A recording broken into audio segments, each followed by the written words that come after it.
Absolutely. There's just nothing encountering the presence of the Holy Spirit. It's life-changing. Right. And just even as you're talking, just wondering, what was your personal experience when you just knew that it was different, that you encountered the Holy Spirit, it just really changed your life? Because I think when we talk about it, some people don't really have a reference or understanding what it looks like or how it impacts their life.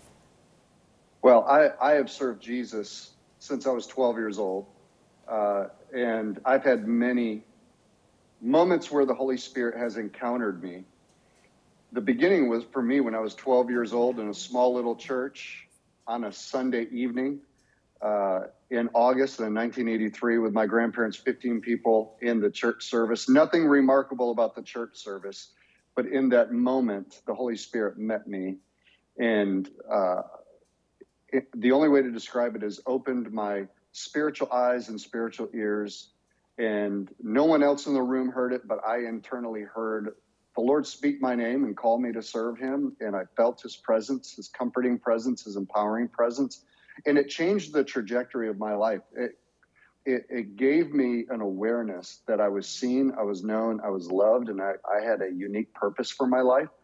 And the trajectory of my teen years was not wandering away from the faith, but actually leaning into the faith. It was just one moment in the presence of the Lord where I knew that he was there that changed my life radically forever. And I believe that those same type of encounters are available for every believer. Jesus said, if you hunger and thirst after righteousness, you will be filled. God meets us at the point of our desperation and our hunger. And I believe if we'll ask, he'll meet us.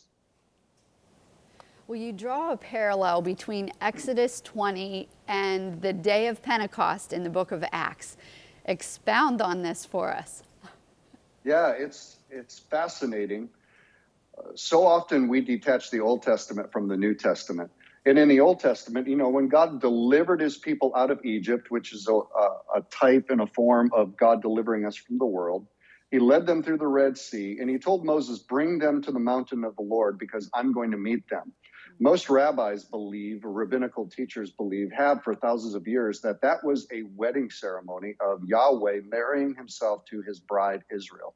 And he came like a ravished bridegroom to meet them, and thunder and lightning and flashes, out of this supernatural thunderstorm where he comes and he covers the Mount Sinai.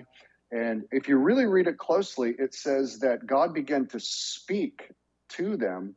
And the people in their fear told Moses, don't let God speak to us anymore.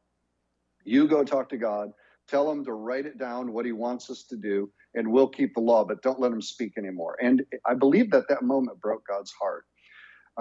And that's where we get the 10 Commandments. But the 10 Commandments were never meant to be a replacement for a relationship with God. And God's agenda was always to be a God to his people and to speak to them.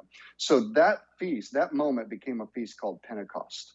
So thousands of years later, while the 120 that you made reference to are in the upper room waiting for the promise of the Father, it was when the day of Pentecost had fully come. That was not accidental. God planned it. It was in commemoration of him coming on Mount Sinai in his glory, speaking to them. Most rabbis believe he spoke the law of God in 70 different languages at Mount Sinai.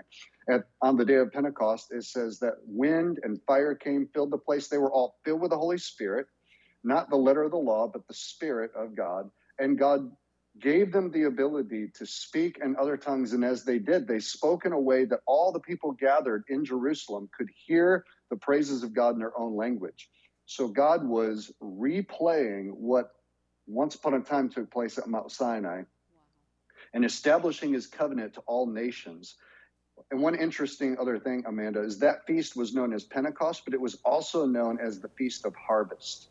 The greatest harvest of the church at that time took place on the day of Pentecost. 3,000 souls were saved. And so it's just brilliant to see how God just weaves the wisdom of the Old Testament into the fulfillment of the New.